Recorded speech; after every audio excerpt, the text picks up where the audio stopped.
that when you pull them apart and look at them individually, really conflicted with each other. And I think the question is Donald Trump actually frustrated with Benjamin Netanyahu? This may be Ignatius territory, or is this some good cop, bad cop?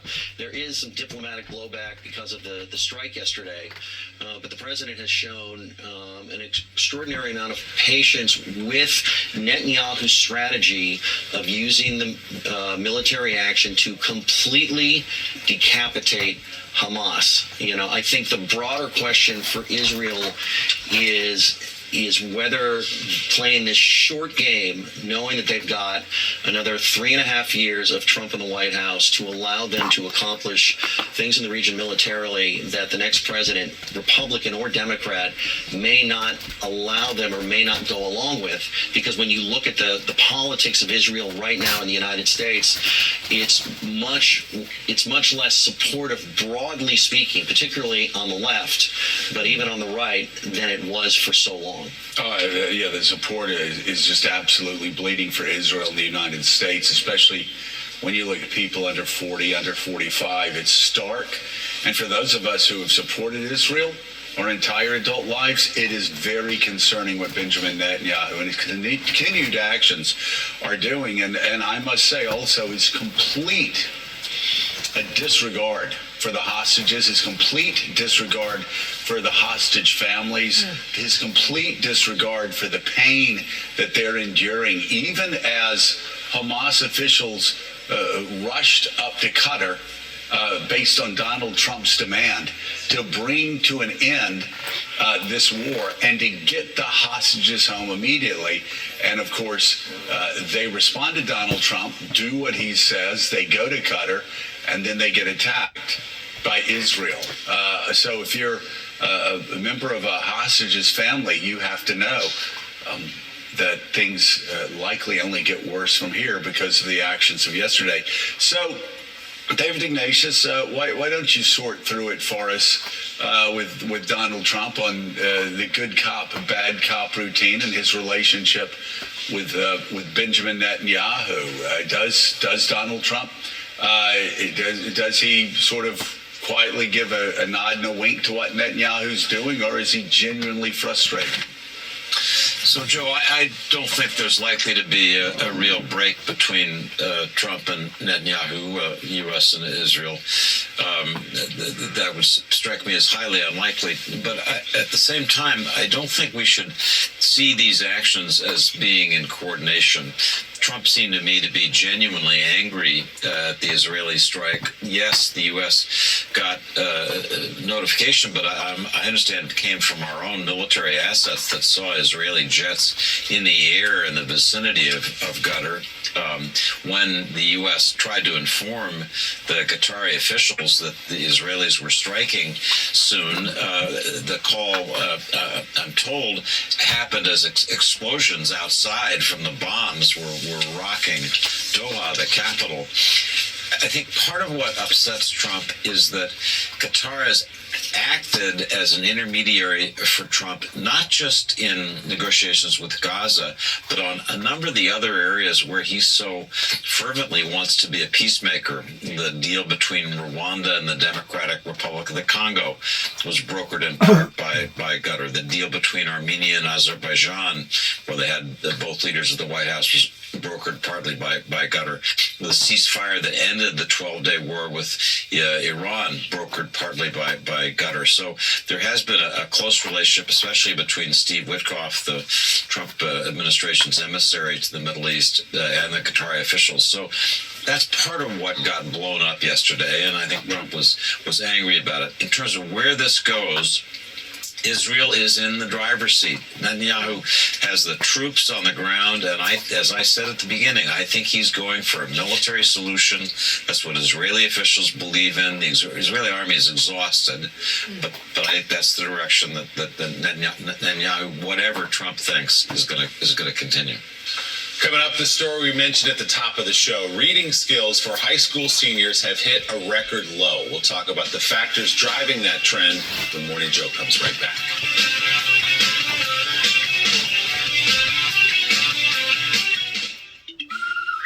So I tend to wonder just exactly what is going on over there regarding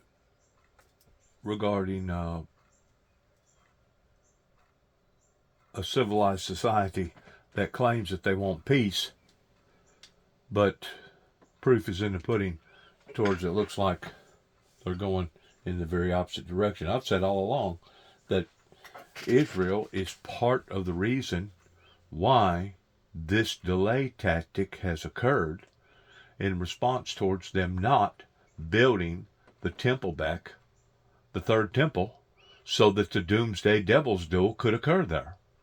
I've said all along that they've been part of the problem. And of course, right now, I'm sure their hands is tied.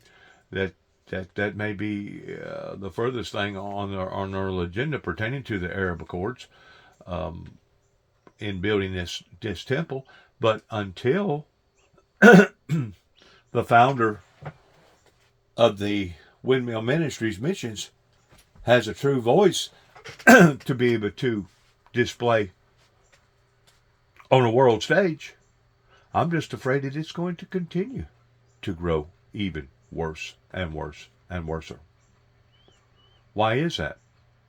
Because mankind, according to Jesus, loves darkness rather than love light.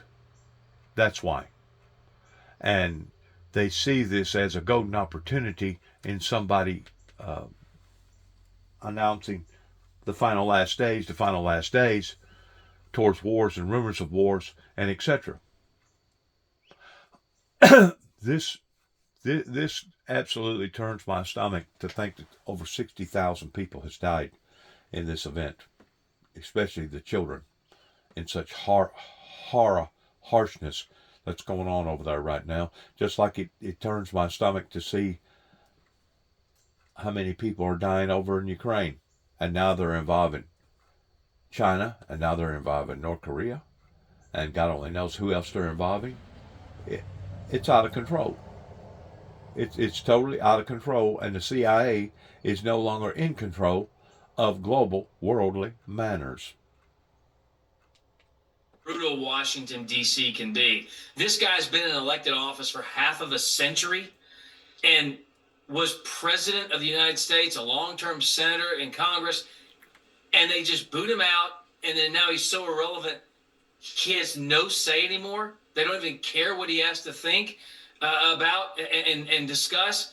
This shows you kind of the transactional nature of Washington, D.C., where your friends really aren't your friends. They're with you for political expediency, for business help, if that. Associates. But the fact Joe Biden can't help anybody anymore shows why he really was, kind of a bad president and also now irrelevant. Yeah, I think you hit the nail on the head. I want to turn now, speaking of presidents, our current president had a night out last night, walked the streets of D.C., went to get some great seafood and crab at Joe's, of course, about a block from the White House. And he's able to do this because of his very own crime crackdown, Danielle. Since the start of this operation with the National Guard coming in, that was on August 7th, so it's been about a month now. There have been nearly 2,200 arrests. We've all seen the video. That's him right there inside the restaurant, which of course was very safe as well. But even walking the streets, I know you spent a lot of time in D.C. as well. What do you make of the change that we've seen in just 1 month? It's absolutely wonderful to see. It just shows that President Trump is all gas and no brakes. He is solving problems. In this instance, it is bringing down crime in Washington, D.C. to the point where liberal Democrat Mayor Muriel Bowser had to acknowledge the success that President Trump has had and had to thank him. I currently live in South Florida. I used to live in the Navy Yard of Washington, D.C., and it was horrifying to walk 2 blocks to take my then 2-year-old daughter to the park, walking past homeless encampments where individuals were shooting up. I mean, it used to be a very unsafe city, and thanks to President Donald Trump, he's making America safe again. He's starting one city at a time, and I know that he's going to continue to crack down and be tough on crime because that is what Americans voted for and what Americans expect. Yeah, good point. Yeah, tough on crime, Hogan. I want to turn over to the horrible murder of that Ukrainian young woman in Charlotte, North Carolina on the train. Of course, the career criminal, 14 priors. And Now the feds are getting involved. They're going to prosecute him.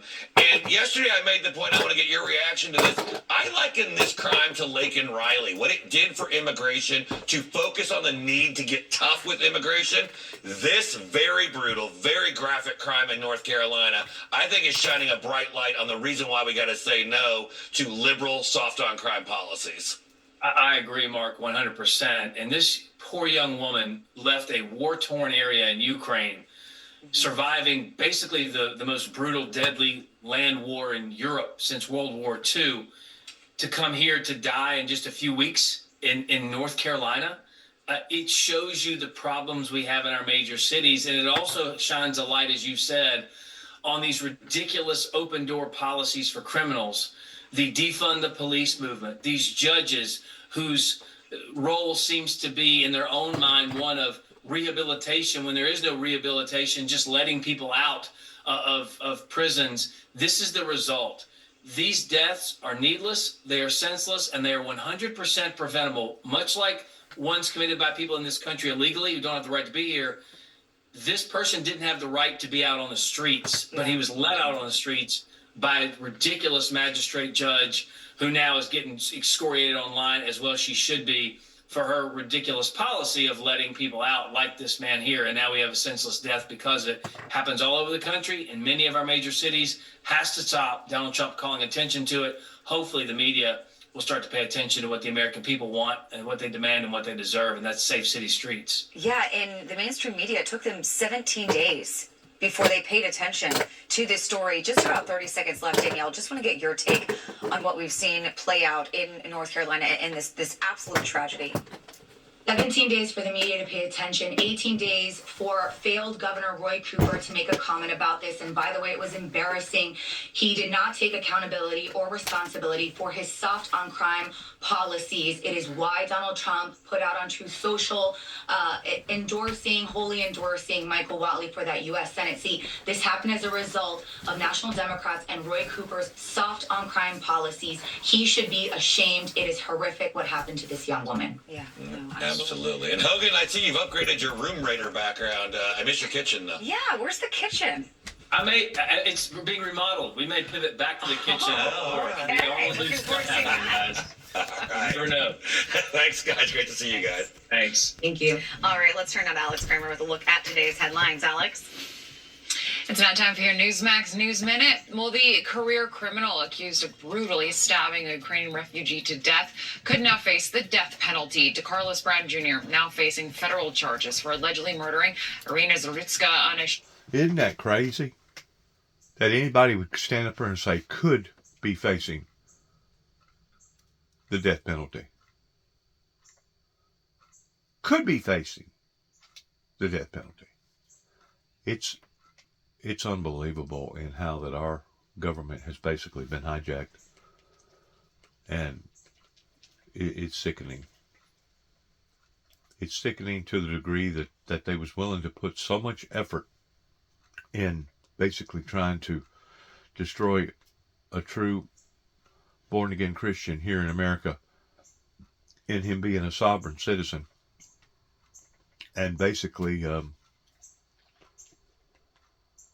trying to help them, like Al Gore, trying to help the people.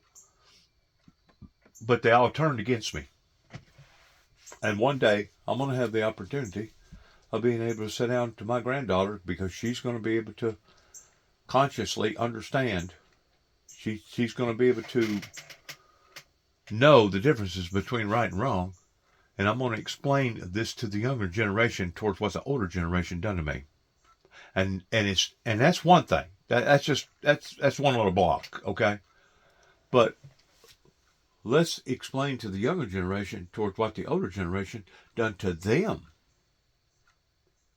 Done to them as far as taking their rights away and being trillions of dollars in debt, and no one willing to stand and fight for the younger generation that's growing up today. It goes beyond awful. It goes beyond awful. It's appalling in every way a person can even begin to imagine. It's appalling, and now it is caught up with these people that started that resistance movement beginning in 1988, whenever 9 cassette tapes wound up going to the White House, and it was basically overruled or ignored. And of course, the evil that has grown in our society has been unlike any other evil that I have ever even began to even think about was going to occur or is occurring, that present day, is now out of control. And it's not just in 1 or 2 towns. It's not just in 1 or 2 cities. It's all over. If you are tuning in this zone, right here in this part of Florida, I don't need to tell you how crazy it has been in terms of the lack of rainfall. It's been just insane. We're going to have drier conditions for you a bit more to the north, certainly along the 10 corridor. If you're out of 30A this weekend, Tallahassee, this is maybe not to break out your sweater conditions, but it will be drier than what you typically expect, so that's some good news. Lower dew points. And your Friday, here you go. A lot of 90s out there and some 80s, and certainly into South Florida. Steph was talking about this rain-cooled air, and the cloud cover will definitely keep the warmer conditions at bay, but your humidity is going to be awfully high. But anyway, this is one that we've been talking about at commercial break. What a season it has been so far for South Florida, Miami Hurricanes. What a great resurging year they've had so far. This one's going to be at Friday at 4:30. And we could have some lightning. We could have some backups. And, certainly will be a lot of fun to watch. Let's sit back from there. Like, how about those USF Bulls? Yeah, pretty impressive to say the least. I mean, taking down my Gators last week. I didn't want to say anything. My heart goes out to you. It's a tough time again. Obviously, I'm a Gator #1, but I'm happy when any Florida team succeeds, It's right? a good way to look at it. Yeah, it's a good way to root on my home state. Also, but I'm also an SEC girly, so there's got to be some balance there as well. Children. It talks about screen time. It talks about the importance of soil and the types of foods you get and the fiber content. We're rewriting the food pyramid at the FDA along with USDA. We're going to end the 50-year war on natural saturated fat. We are talking about ultra-processed foods and fiber, things we have not talked about in the past. And as a matter of fact, the food pyramid was broken and promoted misinformation that may have paralleled the rise in obesity and diabetes because of that misinformation. The goal of helping America's children be healthier, happier, live better lives, take less medication, these are all goals that you can be sure that everyone agrees on. But what I have heard, people who looked at this report and the lead up to it especially, that it lacks teeth on some very important areas of how you get to your end goal. What do you say to those who say it's lacking teeth on how you're going to get rid of pesticides, how you're going to get rid of ultra-processed foods? What do you say? Well, first of all, you have to remember we live in a very politically polarized time where if we literally approve the cure for cancer at the FDA, you'd have some people criticizing it. We heard those criticisms when we took action to remove all 9 petroleum-based food dyes from the U.S. food supply. We were told that there's no teeth, this is just talk. And look where we are today here. The vast majority of U.S. food makers have complied and have given us an action plan that we're tracking on our FDA website. The same with so many of the other things we're doing. We're getting so much done. At the FDA, you're going to see cures and meaningful treatments at a pace you've never seen before because of a new pathway where we get decisions out in weeks. You're seeing a new dietary guidance. You're seeing SNAP waivers. For the first time ever, states can use their food stamp dollars or assistance dollars and say they're not going to go for sugary drinks and junk food. So you're actually seeing a lot of progress, and this MAHA report sets the agenda in a very specific way with 128 action items. I want to ask you about SNAP because part of the report calls for boosting healthy food options through SNAP in a couple of ways. I have heard experts across the board agree on the need for that. But President Trump just signed a law that is bringing about deep cuts to that very program. Do you see a contradiction in the solution and the problem here? Look, we spend $400 million plus a day on food programs in the United States at the federal level. And there's nonstop ongoing discussions about what portion of that should be shared by the states. Nobody wants to cut funding to food programs or assistance programs, but we have to think about how to do things differently. You know, we spend more on healthcare than any other country in the world. Right, and but look how at the do you outcomes get that we healthy have. food options to people through SNAP when healthier options are often more expensive options if you're also kicking people off of SNAP and cutting millions and millions of dollars from the program that it says SNAP is mentioned multiple times in the report and the strategy and solutions of needing is an important priority to help make America's children healthier. Well, first of all, there are no cuts to the program. It's a matter of sharing with the states. But take milk, for example. Because of broken guidance from the federal government, from our health agencies, schools have had regulations that they cannot sell too much whole milk. They have to remove the fat because we thought fat caused heart disease. It was medical dogma. It was not based on science. It was groupthink, like you saw during COVID with cloth masks and ignoring natural immunity. Groupthink. And we're saying let's use some scientific standards. So we're going to remove some of those regulations so that schools can serve local foods, fresh foods, organic foods. You know, it doesn't make sense that we have oranges brought in from Brazil for orange juice in the United States. We changed regulation at the FDA to enable Florida and Louisiana and Texas and California oranges to be used by changing the it was a regulatory failure. So we got to do things in a smarter way. On vaccines, the World Health Organization and pretty much every country in the world considers pregnancy to be a high-risk condition for severe COVID. You and the Secretary have just changed recommendations now, saying that pregnant women are not recommended to get the COVID vaccine. I've heard from multiple doctors, Commissioner, saying that they are hearing from pregnant women that they are unable to get the vaccine now because of this change in recommendation. What should a pregnant woman do if she wants to get a COVID vaccine, if this is the case? Well, first of all, Kate, we've been very clear that anybody who wants a vaccine can get a vaccine, but our job at the FDA it's not. is They're to not. approve.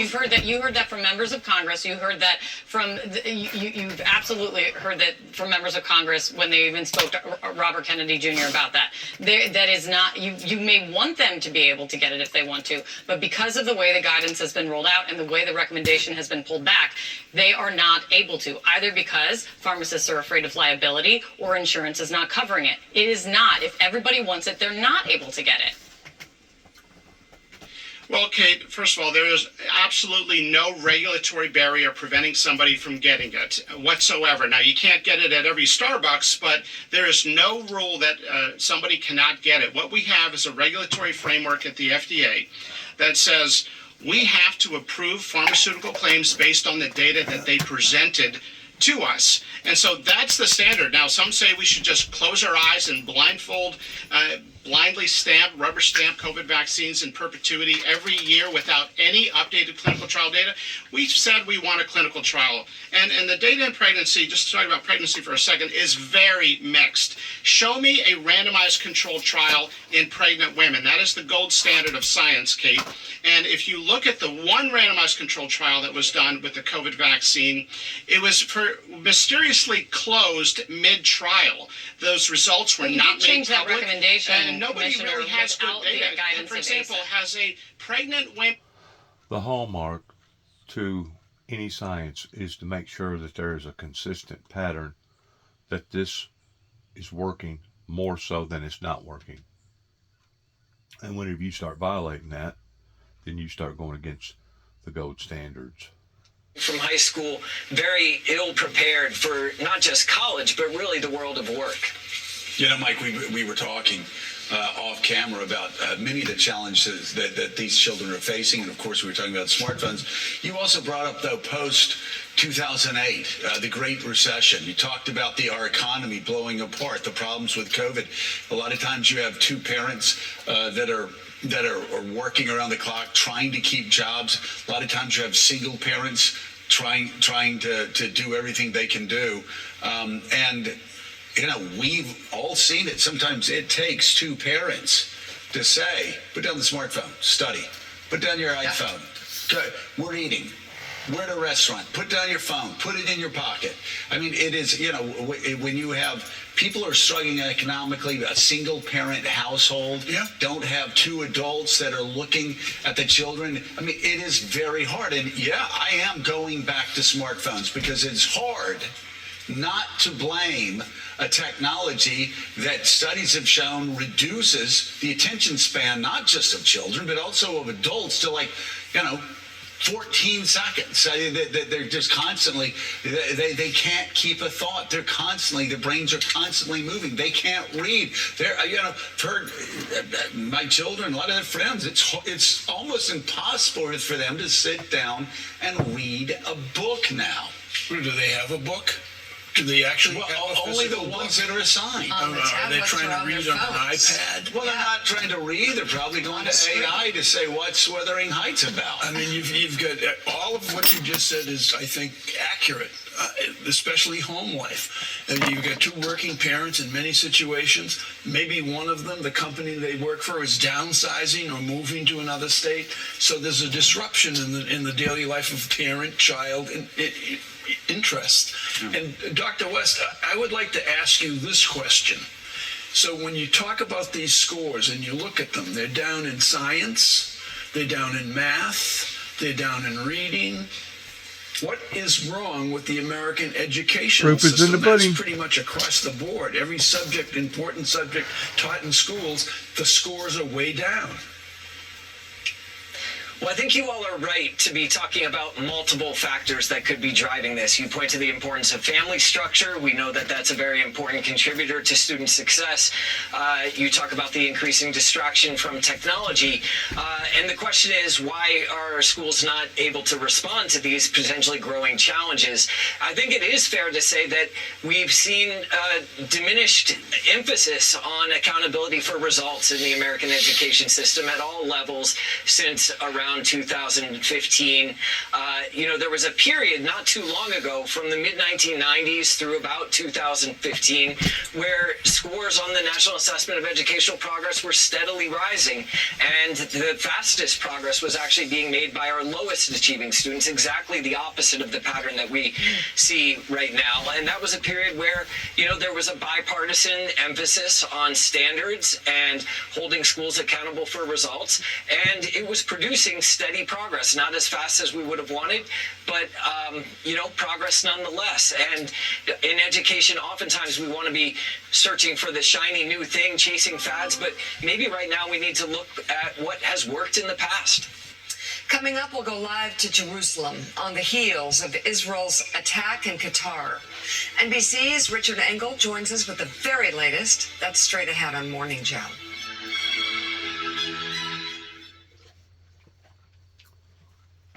I was over here in Martin, Tennessee. I fluctuate quite often, either going to Martin or Union City or Dyersburg or Milan or wherever. But I pay more attention to what's happening, I guess, in Martin. Not just because it's in my county that I live in, but the fact that they have a college over here, University of College. And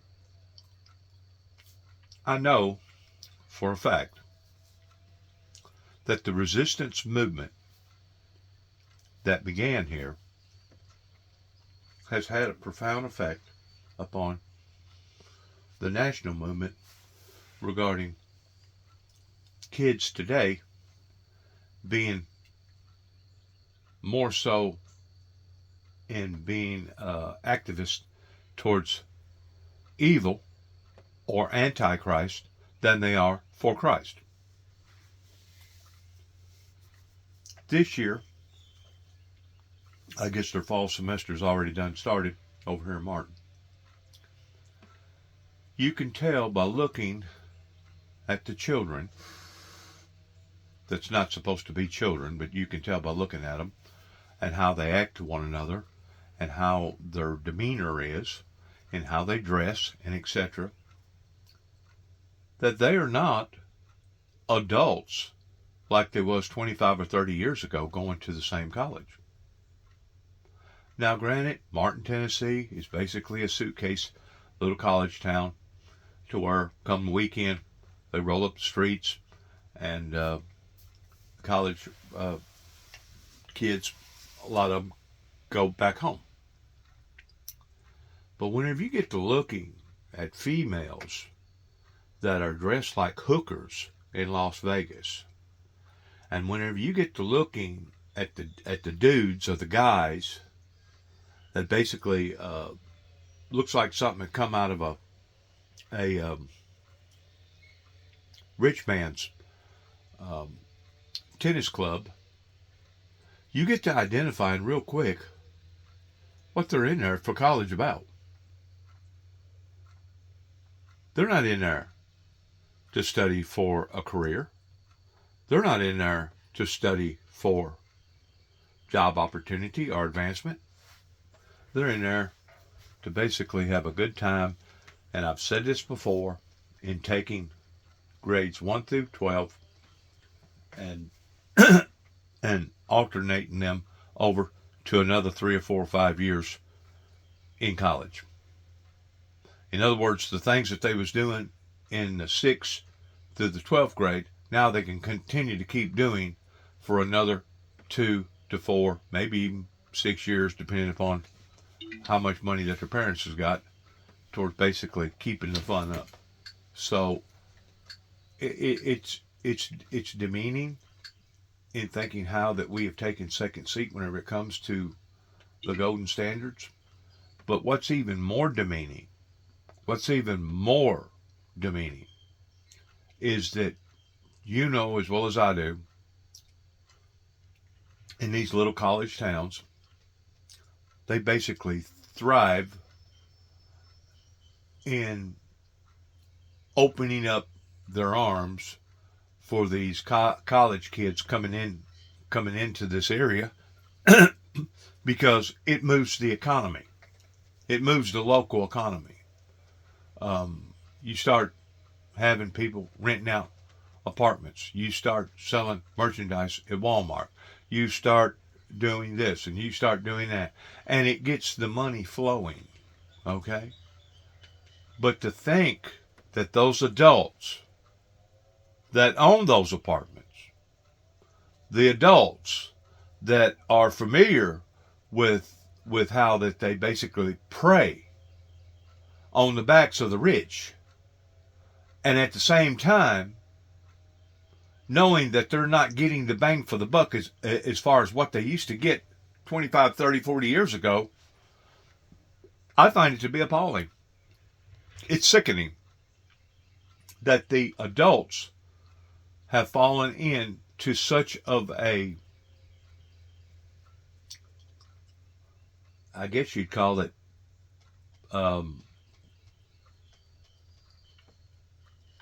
taking advantage of the youth. Taking advantage of them.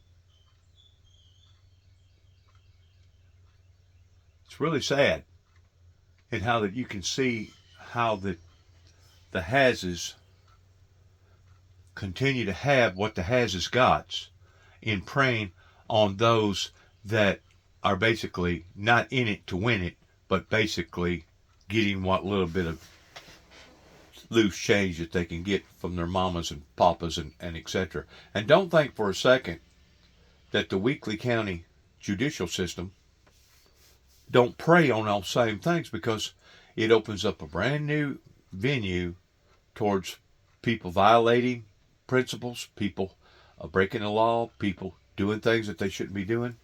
And the next thing you know, the lawyers start making money. Next thing you know, the judges start moving things around. Next thing you know, the probation officers start making money. Next thing you know, the sheriff office starts making money. It's all about money, money, money, and more money. It's not about the quality of life. It's not about reformment. It's about greed. Greed has inundated our way of life over here to the degree that, like I said, it's appalling to see where where the elderly,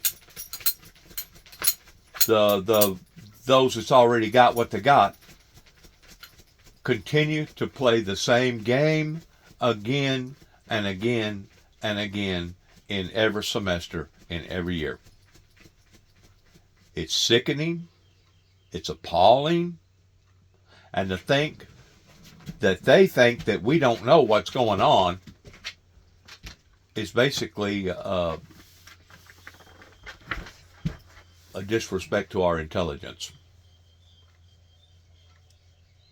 A disrespect to our intelligence, because it's wide open. You can see it. Like I said, the children going to colleges over here at the freshman year, you'd think that they was prostitutes. You'd think that they was actually out here on the Las Vegas Strip somewhere, hustling and trying to do a gig. The way they dress, how they act, their disrespectfulness, and how that they present themselves. So, now, take that on that level pertaining to the colleges every year that does that. Now, narrow that down to now your independent private business people pertaining to those that owns houses and owns apartments, and see how they're still working in the same order. In the same order, which once more breaks all the golden standard rules in how America was built to begin with. As far as the quality, as far as what's expected in your grade level, as far as respect, you can just about throw almost all that completely out the door in comparison to no more than 25, 30, 40 years ago. It's appalling to me. Lost and Jack Ryan and a few others. But by coincidence, Langdon went to Harvard, or teaches at Harvard, and Carlton went to Harvard. So they had, at least he has something in common with the character. Will we see Robert Langdon again? Yes, I believe you will. I'm kind of tired at the moment from writing this one. 8 years, I get it. 8 years, but I've got a pretty big book tour coming up, but when that's over, I'll probably exhale for a couple weeks and then figure out what's next. The new book, which I'm pretty sure we'll sell a few copies, The Secret of Secrets, on sale now, as Mike mentioned, already grabbed by Netflix. That's coming up. Best-selling author Dan Brown. Dan, thank you very much. Congratulations. Best of luck with this. Up next here on Morning Joe, we'll shift gears and bring you a live report from Jerusalem for the latest on the Israeli strikes in Qatar. And also ahead, revised data from the Bureau of Labor Statistics shows that the U.S. economy added nearly 1 million fewer jobs than had been previously reported. We'll explain what happened and show you the response from the Trump administration. Plus, Vanity Fair's Molly Jong-Fast will join us with a look at the state of the Democratic Party as she argues the center of power is shifting away from traditional party leaders. An absolutely jam-packed fourth hour. There you go. The tradition of how things respectfully used to be handled, but now aren't handled the same way. It's appalling. And to think that we still try to label ourselves as a good, moral, Christian nation, that's another joke. That's another demoralizing effect. Quit, Jack, quit. He's chewing up on my carpet, my rugs. I guess he's still teething. Anyways, if a non-educated person such as myself that don't claim to be nothing, but the Holy Spirit that reveals to me what is actually going on, because I preach about a something, even though I'm a nothing. If I can see this, don't you think that all these elderly people that does own 2 or 3 apartments, that does own rental houses, or that does have a business, or does do this and that, don't you think that they can see this too? Sure they can. Sure they can. But they don't care. They're still pretending that we don't know who they are. and what they are, pertaining to the reptilians, the cold-blooded reptilians out there that will pretend that they care about you. And all in all, it's not about caring about you, but rather it's caring about them regarding the hases still hanging on to what they already have. And going back to the colleges, they know for a fact, this is what the statistics are, not only with their reading, not only with their capabilities of their grades being diminished the way that they are, but they know for a fact that give or take about 75 to 80% of all the males that go to colleges, within 2 years, they quit their jobs. They quit their pursuit in their education and basically want to go out here and just live like a flunky, a hobo, a bum, a tramp. It's a joke. It's an insulting, demoralizing joke to see how that the adults have led astray in our society over here. But what's even more appalling is to see that they're still doing it. The same Congress, the same elected officials, the same judges, the same demoralizing attorneys, and your DAs, prosecuting attorneys, and etc. are still playing the same game. Nothing has changed. Nothing has changed in response to that. And to be quite honest with you, I don't know that there's going to be any help for us over here. I really don't. I don't know that there's going to be any help for us over here, especially the way that we continue to keep doing what we're doing again and again and again. It's demoralizing, especially to know that we now know what's going on, how it's been going on, why it's been going on, and they still continue to keep doing it anyway. They still continue to keep doing it anyway? You tell me. Is there any hope for America? You tell me.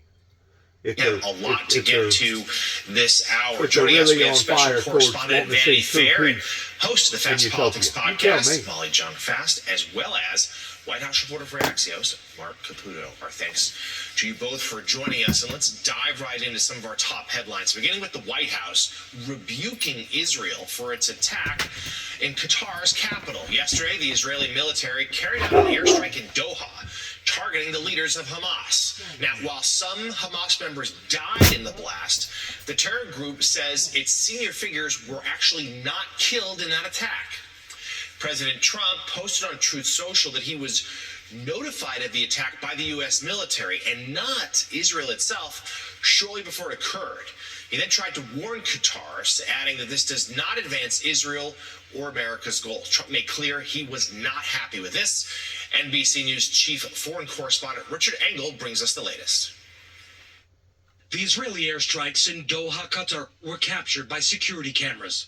One explosion at the back of the targeted building, followed by another in the front. Cell phone video shows people running in the normally quiet and peaceful Qatari capital.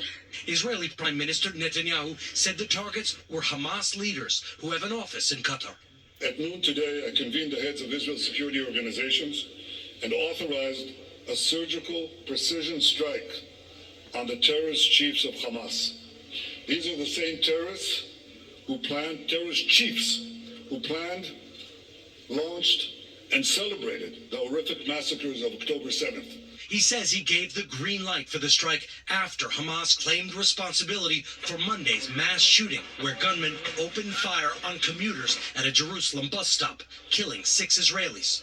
But the White House had rare criticism of Israel and its decision to hit Hamas in Qatar, neutral ground where negotiations among enemies take place. The Hamas office was opened in Qatar over a decade ago in a deal with Washington's support to facilitate diplomacy. Unilaterally bombing inside Qatar, a sovereign nation and close ally of the United States that is working very hard and bravely taking risks with us to broker peace, does not advance Israel or America's goals.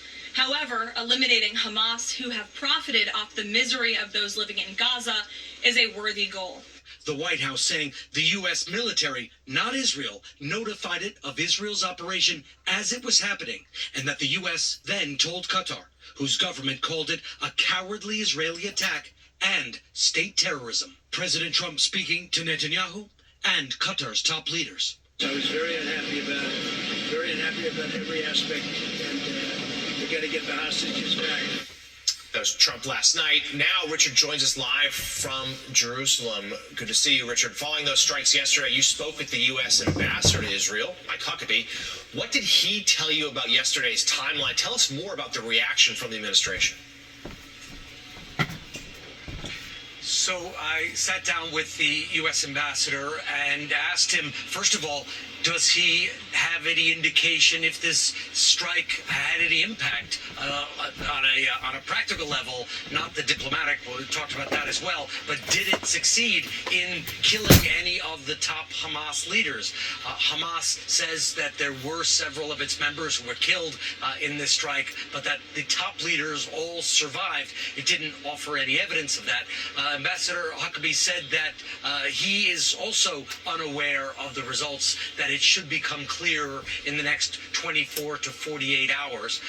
I asked him about the diplomatic impact, the diplomatic fallout, because we have heard condemnations from this Israeli strike from all across the Middle East, especially from U.S. allies in the region, Saudi Arabia, Egypt, Jordan, all expressing their outrage. Saudi Arabia calling it a criminal attack. Qatar, of course, condemning it, calling it an act of state terrorism.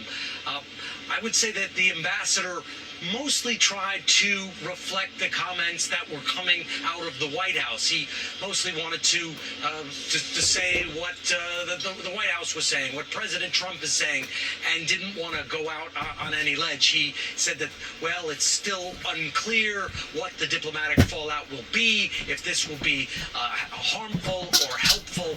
And almost every time I asked him a question, he flipped it back and said that Hamas is the root cause of all of this, that pressure should be put on Hamas, that blame should be put on Hamas, that it is not so much Israel's problem, that it is always Hamas, Hamas, Hamas. And I asked him about this pending Israeli military offensive, because just the other day, and let's not forget, that this strike took place while negotiations were underway to create a ceasefire to end the fighting in Gaza, where, according to health officials in Gaza, more than almost 65,000 people have been killed, including 20,000 children. 65,000. He questioned those numbers and again said that it's Hamas that is prolonging this conflict and wanted to talk. And this is the 21st century.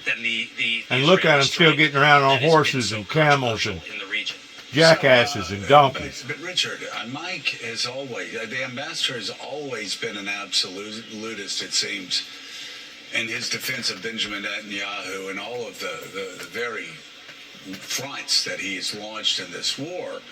In this case, though, you actually have Donald Trump threatening Hamas, pushing them to go to Qatar, who, by the way, a close ally of this administration.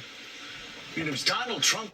This is what you've caused, America, in doing what you've done whenever 9 tapes circulated to Ronald Reagan's administration pertaining to the opening of the seals pertaining to the Bible prophecy. This is what you've done, Northwest Tennessee. This is what you've done, adults that claim to have some sort of religious background or faith about them, but rejected me and rejected the message that I was putting out to the world. This is what you've done. And I want to remind you of this every day, Tommy Moore, and every other law enforcement agency in this country. This is what your so-called Christians have done by seeing this division. Instead of seeing unitedness pertaining to a true revival that would have already elevated to a new revolution, we've been stagnated in their greed and their corruption. But yet now I still don't see the young people, the youth, moving in a direction towards wanting to clean this up. It's a joke. And it's a very, very dehumanizing joke that, as I've said before, I've sat back and I've watched these people get filthy, filthy rich, powerful, compared to what they was 25, 30, 40 years ago. Do you think that they cared anything about how that Ronald Reagan ever accomplished the superpowers? By telling them that the world wasn't going to end by humanity, but it was going to end the way that the Bible taught that it was going to end? But yet, no, I still don't see a movement. You're doomed. You're doomed, you're doomed, you're doomed. Just like Jesus Christ said that you will die in your sins. And there won't be no glory, and there won't be no honor, and there won't be none of the above that you was hoping for, because now you have doomed yourselves, and you will waller in your own misery. As I have said before, don't weep for me, even though I just got through losing my only child at the age of 46. That was on top of his game, that I'm ever so proud of, especially in this society today, dope-infested, perverted society. My son pulled his bootstraps up and helped to raise 3 boys by 3 different men of his first wife, and then produced a child with his own seed and was making over $100,000 a year, and now he's dead and trying to better his family because of the economical stress that was put upon to his life. You're doomed. Don't feel sorry for me. Matter of fact, if I've got to ask you for any type of favor, keep your favors. Keep your blood money. Keep your BS where it belongs, because I don't want it and I don't need it, especially if it's going to put me in the same category as them. If that's the way you feel about the messenger that's got the harsh message coming out of the book of Revelations and Daniel, then you stay where you're at, because I promise you, ultimately in the end, it will be society that will be proven wrong, just like this has occurred again and again and again, regardless whether it was Noah or Moses or any of the other old prophets, or what went on during Jesus' era whenever Jesus basically said that you're doomed. Whenever he went up into the mountain and looked down upon Jerusalem and said, I've gathered you together as a hen would gather her chicks, but ye would not listen. At that point in time, Jesus was declaring doom upon to the Middle East, because they would not render. They would not listen. They would not accept the things that Christ was actually trying to teach them. Same way with America today. I'm an outcast. My whole family has been persecuted on account of this. But one day the truth will prevail. I promise you. One day, I may already be dead and gone, and so be it if I am. But those little kids right now that's growing up, that's, let's say, Anastasia's age, 2.5, 3 years old, they're going to identify the truth, and they're going to know the truth. And maybe that generation will actually have the backbone of standing up against the adults, standing up against the corruption that has brought such of a burden up into their lives. Now you talk about unfairness. You can't get no unfair than what this doomed society has done to the younger generation towards now. It ain't good enough just for the elderly to be doomed. Now they want to doom the younger ones too as well. They got to inherit all this, knowing that this could have worked out in a much different way. This could have all been avoided. All this pain and suffering and all this endless hatred could have all been avoided if the adult society would have done the proper and right thing going back 30 plus years ago. And you wonder how come 9/11 happened? You wonder how come COVID happened? You wonder how come your drug-infested streets in America has happened? You wonder how come your disobedience to parents has happened? You wonder how come your drug overdoses has happened? You wonder how come all the gun violence in America has happened? Quit wondering. The fault falls upon to the feet of those pertaining to the hazes, the adults, that's preying on still contaminating the rest of us. It's evil. It is evil in the fullest form. And one day these preachers and one day these so-called Christians are going to stand in front of God and they're going to give an account for this. They're going to give an account for this. And it basically began in the fall of Jimmy Swaggart that's now dead. That corporation or that church that Jimmy Swaggart privatized know just exactly what was going on here at 291 Thompson Road, Sharon, Tennessee, zip code 38255, whenever I was down on my knees praying and fasting, making those 9 cassette tapes. There was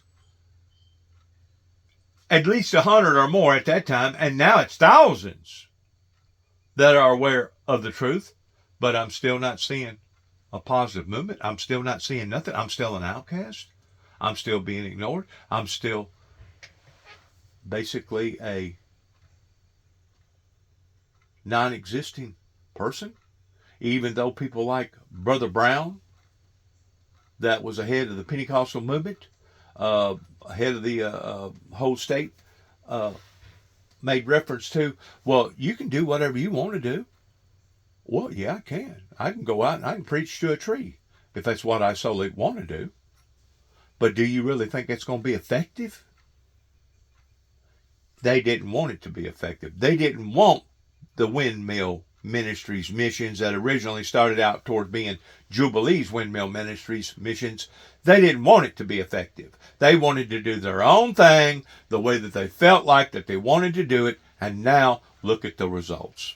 He sort of hit his desk, and he had a very terse conversation with Netanyahu with him about it, essentially saying, sort of, knock it off, stop attacking places. And we had White House officials who said the same thing. Netanyahu just keeps attacking places. Well, now you have the 7th country or 7th area, separate area that's been bombed by Israel. And we're led to believe, and it certainly looks as if it's wearing thin with Donald Trump. But we've seen time and time again this matter come to the fore, this sort of fork in the road, where Donald Trump is not happy with Netanyahu's actions, but Trump and those in his administration, Huckabee, as just mentioned by Richard Engel, Marco Rubio, the Secretary of State, they are very anti-Hamas. So if they have to pick between Hamas and Netanyahu, they'll pick Netanyahu. And it seems as if at times he sort of knows that. In this case, Mark, you actually had Donald Trump threatening Hamas, saying go to Doha or else. So Hamas went to Doha because Donald Trump ordered them to go to Doha. And they went under Donald Trump's advisement and then got bombed. So I'm a bit curious how Mike Huckabee or Marco Rubio or anybody else could blame Hamas in this case for doing exactly what Donald Trump threatened them to do.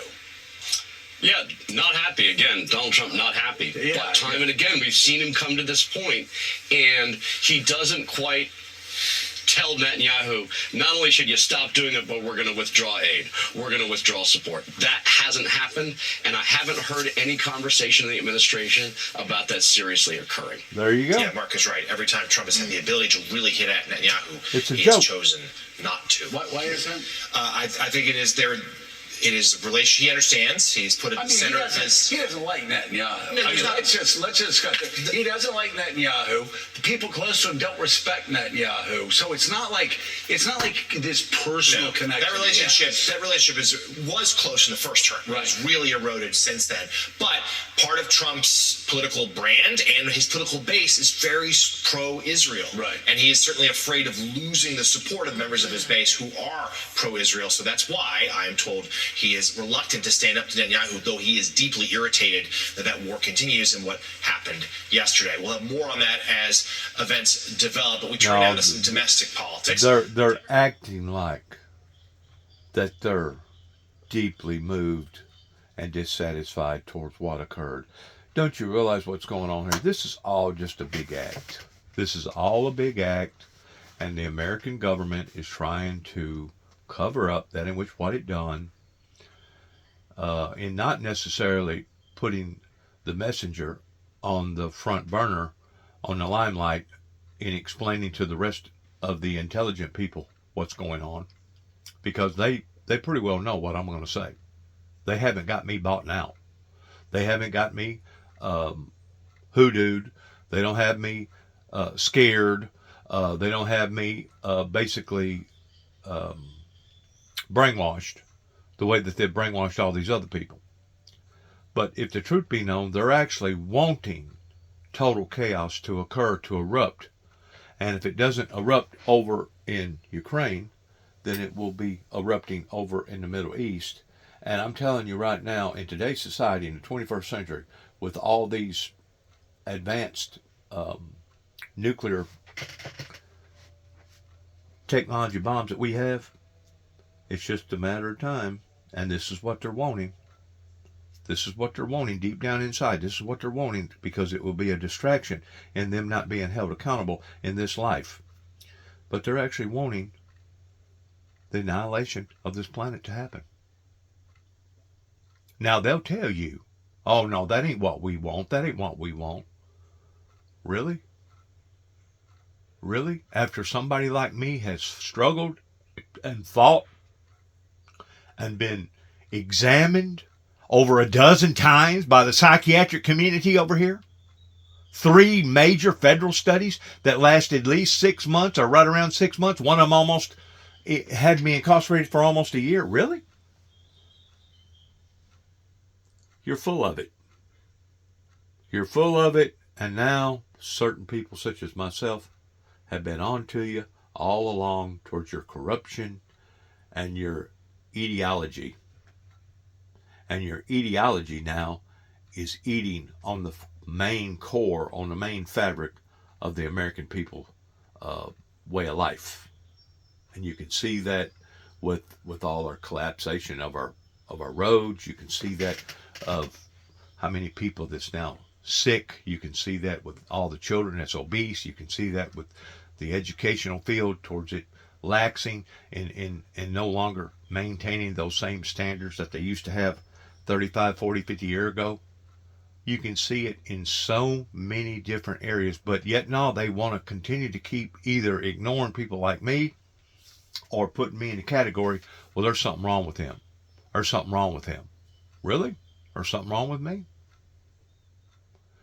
Is it because not only can I see the truth, but I voice the truth? I don't think there's nothing wrong with me in that regard. Have I been touched by God and anointed by God to do a certain particular task for God? Yes, I have. That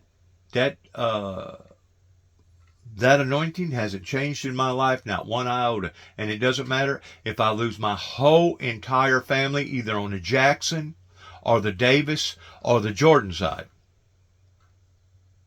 Because basically I got 3 different families that I can choose from. If I lose all of them, if the demonic evil wants to use those as praying tools against me in thinking that it's going to get to me, in me losing faith in God and losing faith in the anointing that God has placed in my life, you're just showing your ignorance is what you're doing. And all these rich people that now has fattened their pockets, and now they have their homes paid for and their cars paid for, and they're pretty comfortable in sitting back and watching the system get taken advantage of. You don't think that one day you're going to give an account for what that you have done or what that you didn't do that you know that you should have done, beginning in Kenton, Tennessee, over here in Obion County in Northwest Tennessee? You got a rude awakening one day whenever you close your eyes for the last time and you awaken them. Because I've done looked at time and the sequence of God's timing, and it doesn't matter if you was a born-again Christian 1,000 years ago. It doesn't matter if you was one of the main apostles or disciples of Christ 2,000 years ago. It doesn't matter if you was one of Jesus' followers, a true, authentic follower of Christ 100 years ago, or if it was yesterday, pertaining to me having to bury my son on the 2nd day of September, after that I was rudely awakened out of the bed at 3 o'clock in the morning, the 22nd of August, and that my son was no longer with us, that he had a bad wreck on the 21st of August on I-40 coming up through Oklahoma along about the Shawnee area. It doesn't matter. Because whenever the resurrection of the righteous occurs, everybody will awaken at the same time. Everybody's conscious state will awaken at the same time, to the degree that those 100 years ago, those 500 years ago, those thousands of years ago, those even 2,000 years ago, will all be on the same playing field. Just as if we was all born and died on the same day and we was resurrected on the same day. It would be equal. Now I'm looking at the time frame of God here. Not our time frame, but the time frame of God. Because our time frame, it's basically impossible to do this with our time frame, because we're unqualified and we can't maneuver time around like God can. The Bible says that blessed are those who have part in the first resurrection. There'll be a resurrection of the just on the first resurrection. Then there'll be a resurrection of those that finally awakened there towards the last, pertaining to those that was crying out, how long shall it be, O Lord, until you avenge our blood, of the souls that are crying out under the altar. And it says in the Bible that they should rest yet for a short season, regarding the second global resurrection. The second global resurrection. Now, the first global resurrection has already occurred. That time period has already shifted. That paradigm shift has already shifted. All right, in God's timing. Now they're going through great tribulation. Now they're realizing this thing is really real, pertaining to evil versus good, good versus evil, and the people refuses to bow down to the new monetary system pertaining to the 666. But then there'll be a third global resurrection after the 1,000-year millennium is just about over with. Now, I know this sounds profound, but according to the Bible, we are going to rule and reign as true born-again Christians. And we're going to rule those that didn't want to be ruled, or we're going to rule those that didn't want to obey or be submissive to the teachings of Christ, and they're going to basically be tortured. They're going to be tortured, and it's not going to be because God or God's people really wants this to occur, but it's the only way to be able to teach those some sort of a lesson so that they'll learn not to never question the authority of God again. The true, holy, righteous God. Not the so-called God.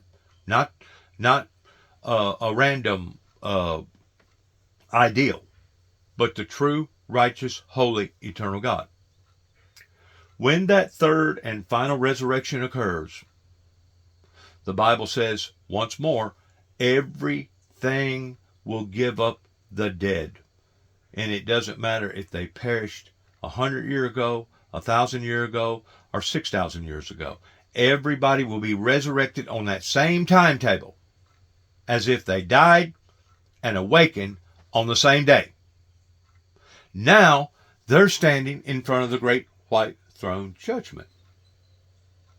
Keep in mind, all these books are opened, pertaining to their testimonies, pertaining to the things that they've done, pertaining to the things that they didn't do, that they should have done, pertaining to their lives. All these testimonies will be in front of God, the great white throne judgment. It says that Lucifer, the Antichrist, the false prophet, the wicked ones, will be loosed out of their prison, because during that 1,000 years, they will no longer have any type of bearing upon to the worldly things down here on the planet, or even the galaxy, things throughout the galaxy. There's a special place that God has designed and put together to imprison the Luciferian Lucifer, the Antichrist. Even Lucifer hadn't seen this, or isn't aware of this, as far as where it's at. Because I guarantee you, if he did, he would be trying to destroy it. But you keep in mind, God can create things just out of his own imagination. But there's a special place that's going to be manufactured just for the imprisonment of Satan. And he knows it. He knows what he's doing right now is basically kicking up a bunch of dust and bringing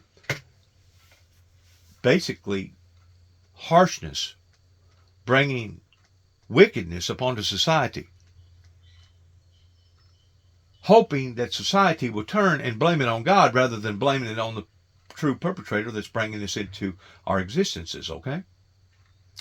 But during the time that God will release this entity, this evil entity, to go and deceive the nations once more again in Gog and Magog, this will all be in a spiritual form. This will be during the time that basically Mother Earth will almost cease to exist, pertaining to all life. And I ain't just talking about all human life. I know what I'm talking about whenever I say this. This will be, the sea will basically be killed over.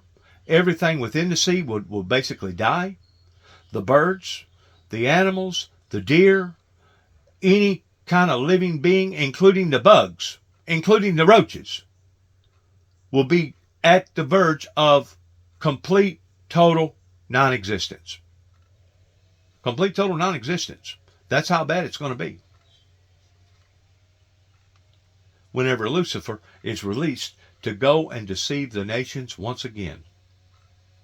Which proves, first of all, that this demonic figure, this evil figure that was demented from the beginning, because Christ said that he was a liar and a murderer from the beginning. This author of confusion that's out to kill, steal, and destroy will be released one last final time into Gog and Magog.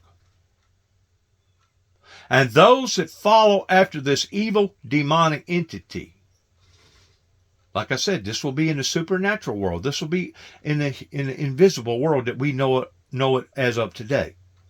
But at that time, everything will be transparent. It says that fire will come down out of New Jerusalem that will consume them. those that follow after this demonic figure in the supernatural world for the last and final time. This will be the second death that it talks about in Revelations, and this will be during the time of separation from any form of righteousness pertaining to a holy, eternal God. During which time this will be where the worm dieth not, and they will be in constant torment, day and night, night and day, for eternity. For eternity. But what's going to happen once more to this evil demonic entity that caused all this destruction, that caused all this pain and misery, that caused all these problems upon humanity? Once again, there will be a special place designed, manufactured by the Creator that just in a snap of a twinkling of an eye can create whatever that he wants to create. He will create hell, a living hell. It won't be a metaphor hell. This will be a literal hell that this evil demonic entity, this Luciferian Lucifer and the false prophet and all those that followed after it in the supernatural form, all the angels that used to be angels but now are considered wicked spirits, they'll be in this same pile. And in that pile, they will suffer immensely day and night and day for eternity. There will be no relief. There will be no mercy. There will be no love, not in the form that they want to manipulate what true love is. And once more, God is not going to do this out of rage. God's not going to do this out of bitterness. God's not going to do this out of hate. God's going to do this to prove to the rest of us that this evil entity had its opportunity to be able to make things right, but wasn't going to make things right. God has already foreseen what this evil entity is going to do. And that's the reason why that basically God was forced, his hand was forced in creating this punishing place called hell for these demons, and especially for the main demon, because there was no other alternative pertaining to who's truly in charge. Because I promise you, it has never been Lucifer that at one time used to be one of the glorious angels in heaven that played a harp that violated these principles, because to whom much is given, much is required, and there was much more given into the supernatural world than it was the fleshly world, even though Lucifer today still wants to try to manipulate people's minds and hearts in blaming this all on the Father. It won't be blamed on the Father. At that point in time, we'll all know who the perpetrator was that done this. Those that's standing on the right side of glory. During which time the Father, the Creator, will recreate a new earth and will recreate a new heaven. And all the formal things that we was aware of in the past will no longer exist. Because God will wipe away our tears and our pain and our anguish and our remorse of all the things that Satan has created, because all that will be abolished. It will be erased. And that's whenever we, as true born-again Christians in Christ,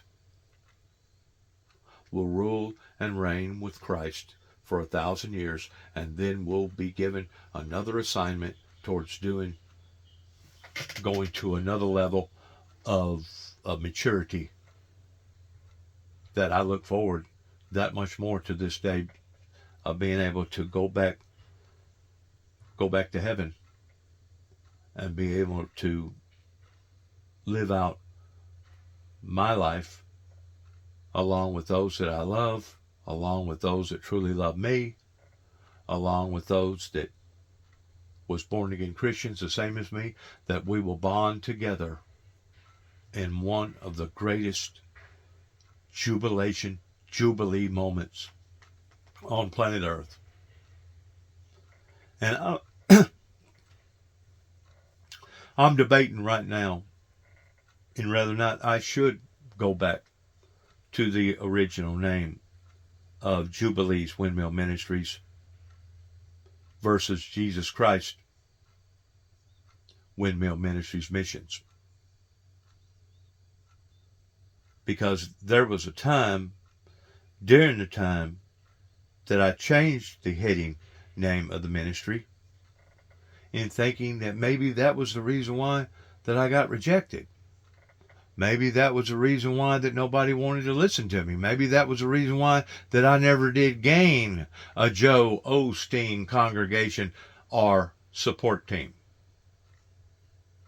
But now, since all this has occurred in my life, especially since my son has died, knowing that my son wrote me out a check in the name of the Jubilees Windmill Ministries Missions versus Jesus Christ Jubilees Windmill Ministries, maybe it's time that I looked at that a little differently. Or maybe, possibly, I could add both of them together and put the Jubilees Jesus Christ Windmill Ministries Missions all together. I don't know. I just know that out of all the pain and suffering, out of all the money that has come out of my personal pocket in trying to deliver this message to the people, and me having to basically do this on my own and not getting no financial support from the public, especially right here in the area where I'm from, in the Northwest Tennessee area, I just know that this has been grueling. This has been intense. This has been painful in more areas than I can ever begin to imagine. And Nicholas James Jackson will be on my mind the rest of my life. That will be a part of me that has died with him. That I will always resonate his name in a positive way. Not that he was perfect. Nicholas wasn't a saint. Nicholas had his faults. So did my other brother, David. So did the rest of my family members. They had their faults. Just like everybody else. But it's what we do with our faults. It's what we do to the messengers out there that's bringing forth the message, even though we may not like the message, even though it may be frightful to us pertaining to the message, but we know just exactly what happened here in Northwest Tennessee towards not only the rejection, but the attacks. And during which the attacks, they was trying to provoke myself and my brother in making it look like that we was the aggressors, and the whole time the aggressors was various people in the community as well as the law enforcement up here in Dresden, Tennessee, and the authorities over here in Kenton, Tennessee, and Obion County. We know what has went on, and we know why it went on, and we know even to this day why it's still going on. Okay? We know. But as these reptilians continue to keep digging these holes deeper and deeper and deeper, hoping for this diversion, hoping for this distraction, so that they won't have to give an account during this lifetime. We know why you're doing it. We know who's doing it. And if you think for 1 second that you've done this and getting away with it, beginning in Kenton, Tennessee in 1983, it's a demeanor to people's intelligence. Beginning basically with the Neal family. And I hate to point my finger at a direct family pertaining to Leroy Neal, that had a son by the name of Terry Neal, pertaining to his 2 daughters, Leroy's 2 daughters. I hate to point my finger directly at a family, but there's no other testimony of guilt other than where it began. Going back to the original core of origin, whenever the 2 hands come out of heaven, and basically my life was spared of God's works. Not my works. No, no, no. Don't you give me any type of glory or honor whatsoever. But because of the Father's works that intervened in cheating death. Now, I'm going to say one last final thing, and then I'm going to let it go regarding my son's death. I got a good friend. He's an investigator. He's bonding in about 12, 15 different states. Me and him I consider pretty good friends. Matter of fact, he was one of the ones that I called up about 4:30 requesting prayer. And he prayed over the phone with me, during which time that we consulted pertaining to what was happening.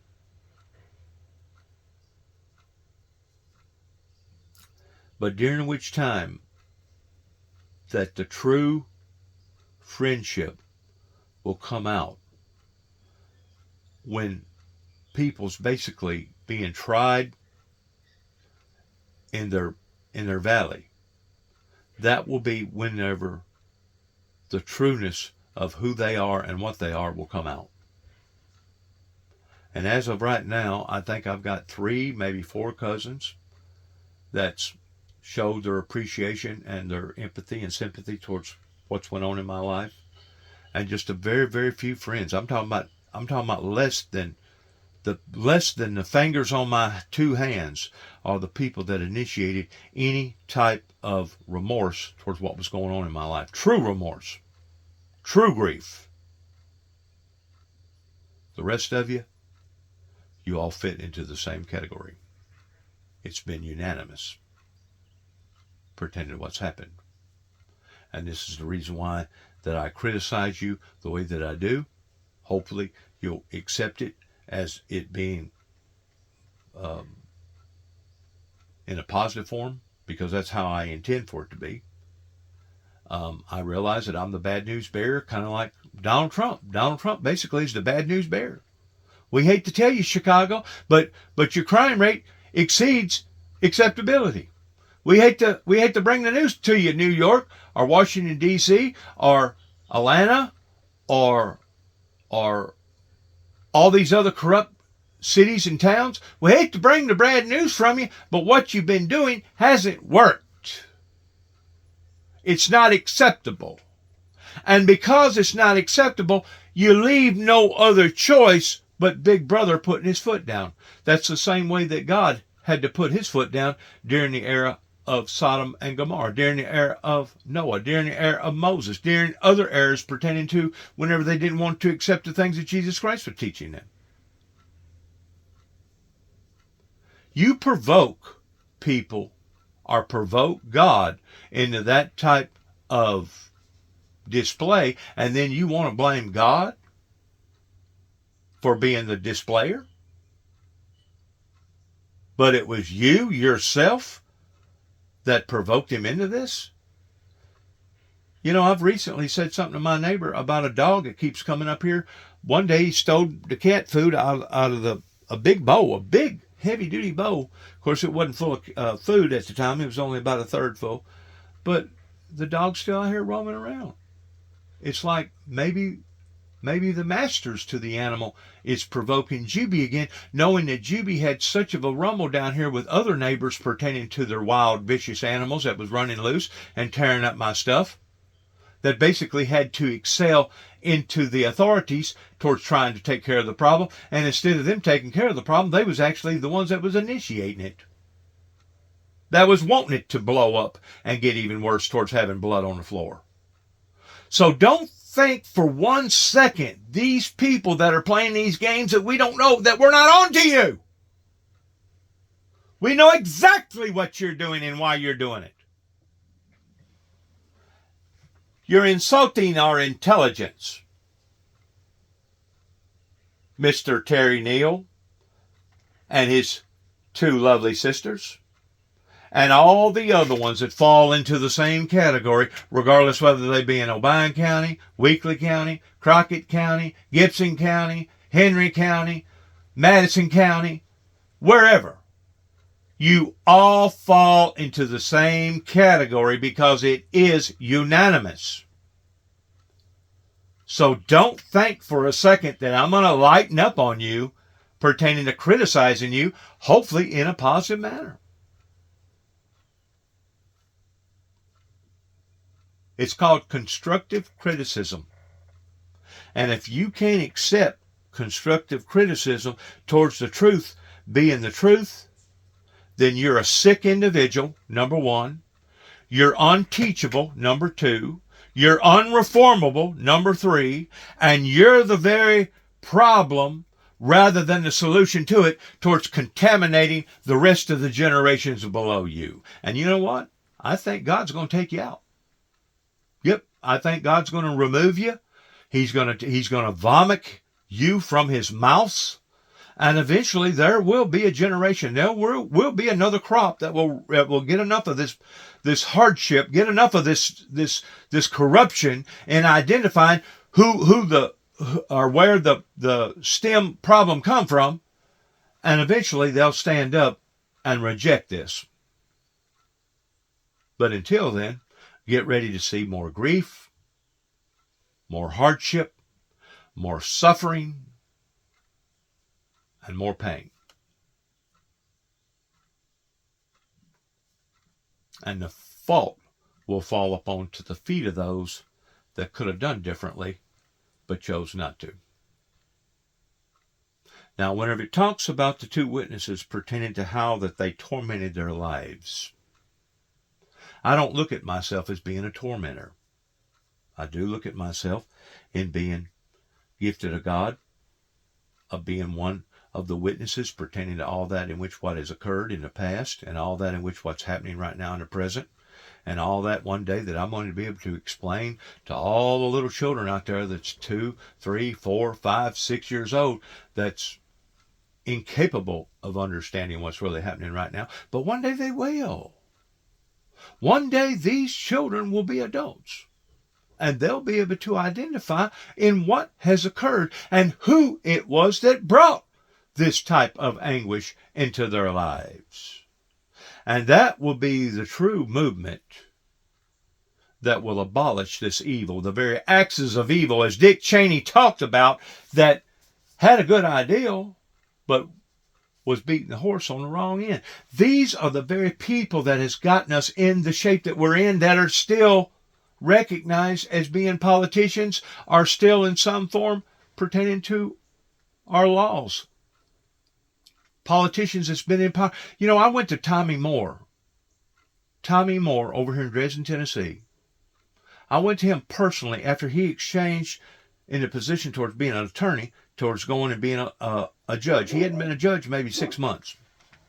And during which time I went to him in favor of what went on in Madison County regarding them confiscating something from me that they never should have confiscated. And he thought that it was a joke. He thought that it was some sort of a joke. Well, Tommy Moore, do you still think it's a joke?